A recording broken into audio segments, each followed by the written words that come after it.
Hey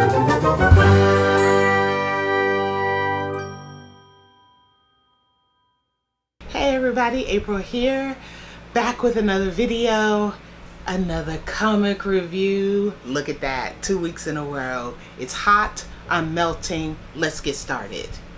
First up, Doomsday Clock number 5.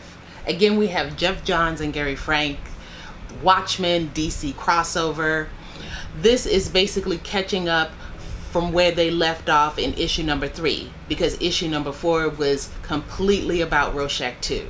So where we get caught up here is with the Mime and the Marionette, Osmondius, Rorschach is in it too, Batman, the Joker makes an appearance, all good stuff. I did enjoy the issue. I like the narrative. Batman has some issues and he seems to be, how does one say this, in denial. So he needs to get his stuff together. Ooh, almost sore. But overall, it was a good story. They're moving it forward and we're almost halfway through the series and still no sign of Dr. Manhattan, or no obvious sign of Dr. Manhattan. Don't know what's going on, don't know how much of this he is seeing, but the clock is ticking down.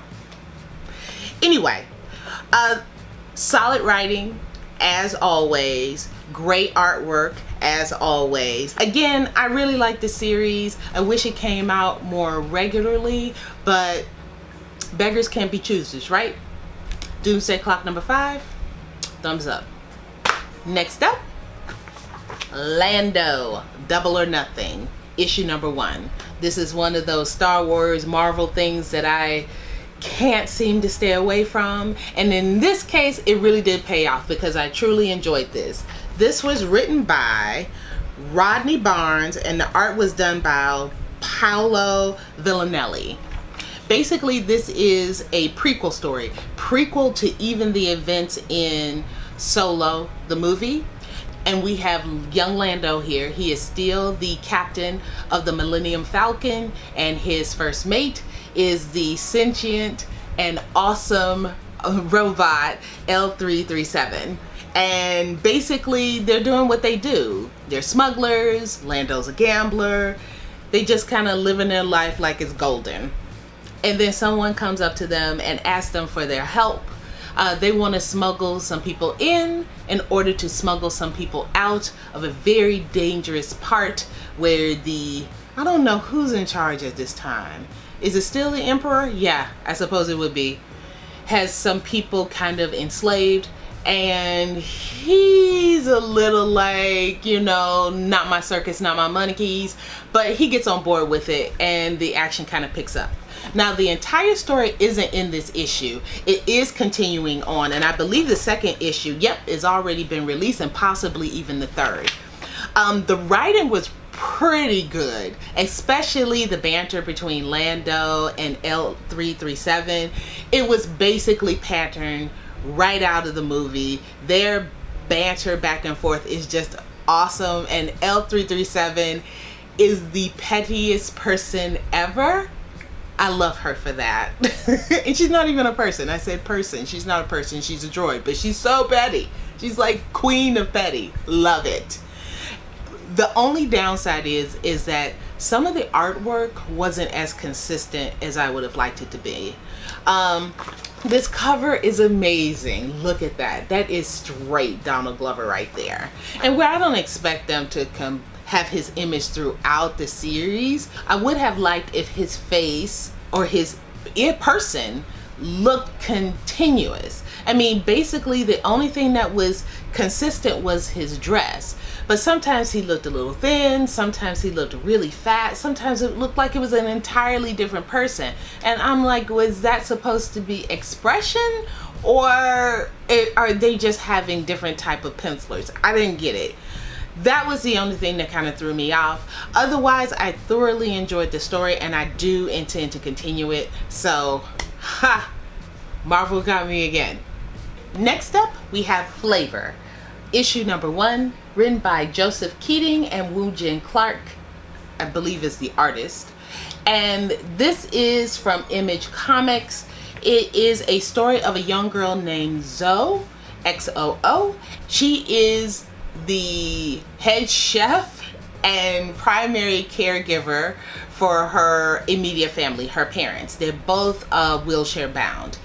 And she lives in a walled-in city where people who cook or who are chefs are considered rock stars. Preparing food and being able to get the freshest and the most flavorful ingredients is really sought highly here. And she is one of the most promising chefs coming up, but she's also unregistered because she had to drop out of school in order to take care of her parents and to run the restaurant. And it's been difficult. So a social worker invites her uncle, Lim, here to come and help her with the family and the restaurants.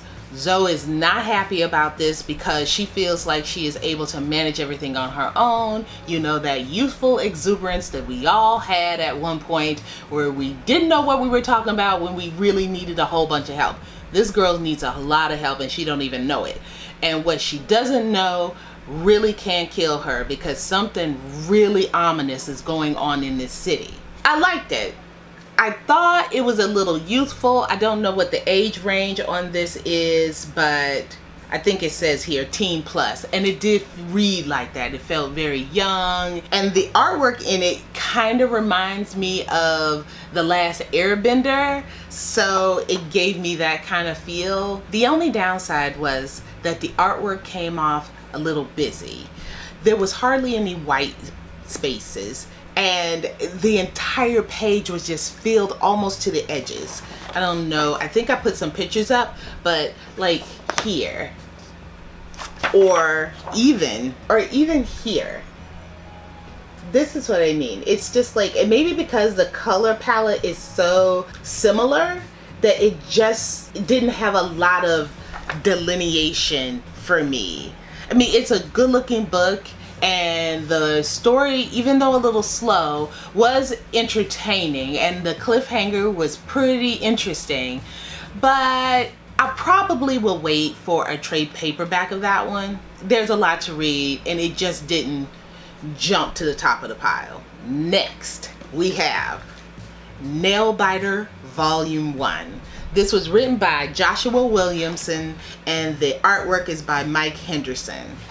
Nailbiter is a story about a man named Edward Nailbiter Warren. He is an alleged serial killer who was caught in the act, arrested, charged, tried, and acquitted of all charges. Weird. He goes back to his home of Buckaroo, Oregon, which turns out to be the home of some of the most notorious serial killers in modern history. And people are curious. So much so that one man goes to investigate the connection between the amount of serial killers that come out of this town and anything that may be going on in the town itself. And he discovers something, so he reaches out to a friend of his who is going through a bit of a time of his own, and he wants him to come and help him with the investigation. So a friend comes, and the man has disappeared. So now the hunt is on what happened to, I'm sorry, I forgot his name, so and so. In any case, through their investigation, they run into a host of just really bizarre residents, and these aren't even the serial killers. These are like friends and relatives of the former serial killers. Like there's a guy whose father, I believe, locked people in libraries and then burned them to the ground. All of their backstories are pretty strange. But I thoroughly enjoyed the story. There's a lot of intrigue and mystery, but it's done with a wicked kind of humor that I really enjoyed. And I also have to say that Williamson and Henderson did a great job in some of the areas, especially building suspense, like with these pages. They're in the morgue here, and you can see a character is slowly creeping upon them, unbeknownst to them. Reading those particular pages, honestly, I felt something like creep up my spine. A job well done. I really enjoyed this story, and there's definitely more to Edward Warren than meets the eye. I thoroughly enjoyed it. I know the series is over, so I'm so glad I'll be able to kind of marathon this, which I intend to do. And if Hollywood is looking for something to do other than remakes, try this. Trust me.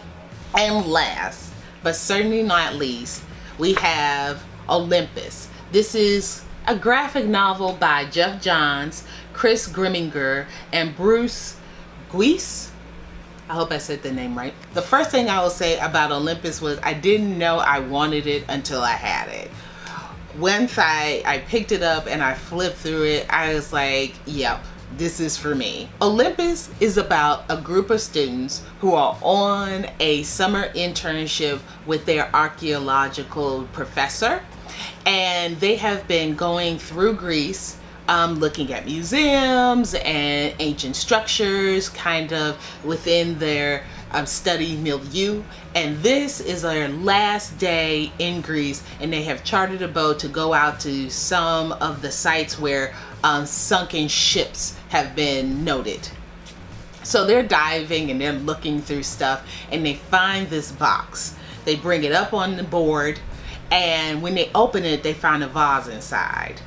And loosely translating the hieroglyphs that are on the vase, they realize that they are in possession of Pandora's box. Once they touch the vase and lift it out of the box, they are so focused on it and what they can and cannot do with it. Should we announce it to the Greek authorities? Should we take it home? Should we sell it on eBay? But they don't notice that the weather has started to change and darken, and the seas have gotten really rough. And they also don't notice a big old ship of pirates about to board them. Calamity ensues, the weather kind of ravages, and then they wake up and they're on an island.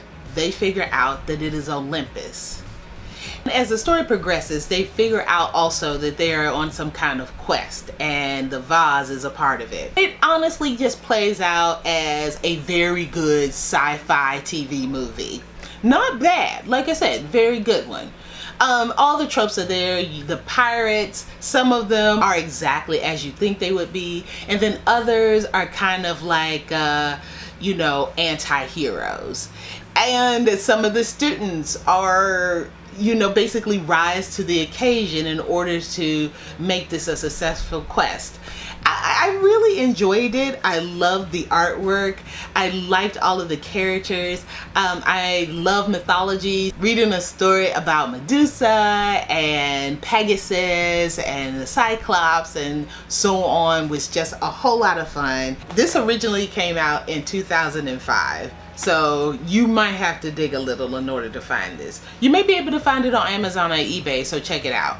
But I thought it was really worth it, and this is something that I will probably read a number of times over the years because it was just fun. And another one that wouldn't make a bad movie. So that's it, guys. Those are my reads of the week. What did you think? I actually don't think there was a bad issue or read in this lot. Flavor, again, is something that I will probably wait for trade paperback. But outside of that, all of these I really enjoyed. I'm going to continue with Doomsday Clock. I'm definitely going to continue with Lando. And Nailbiter was fantastic. It is definitely the pick of the week. And that is saying a lot because Olympus was really good too. Well, what did you guys think? Are you interested in any of these stories? Have you read them before? If so, let me know in the comments below. If you want more videos like this, please give it a thumbs up and think about subscribing, because your support is always appreciated. Thank you guys for watching, and I'll see you next time. Bye-bye.